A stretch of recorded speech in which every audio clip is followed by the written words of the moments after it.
I was in Dallas. I was working for a local station there in Dallas, and my phone rang and rang. It was our assignments editor who said, "Hoss, it blew up."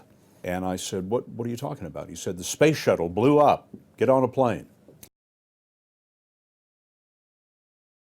I remember arriving there at the Kennedy Space Center, and it was like everyone had been gut shot.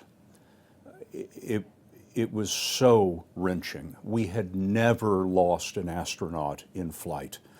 We'd had 3 astronauts killed in a rehearsal back in the Apollo program on the ground, but we had never, in the history of American manned spaceflight, lost an astronaut.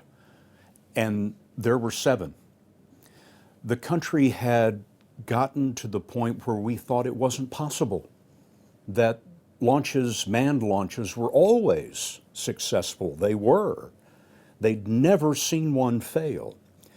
And when it did, there was a tremendous sense of loss, particularly with Krista McAuliffe on board, the school teacher. This was how routine spaceflight was supposed to be. We put a school teacher on the shuttle. And that's when we were all reminded that astronauts are heroes for a reason. I was 28 years old at the time, and at that time it was the biggest story that I'd ever covered. It was the first American national tragedy that I had ever covered, in which every single soul in this country looked up at the sky and felt their heart break.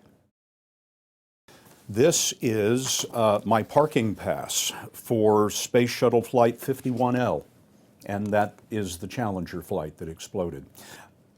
It was, as I said, the biggest story of my career at that point, so I kept the silly parking pass, and it's been here in my office ever since. It's now 30 years old.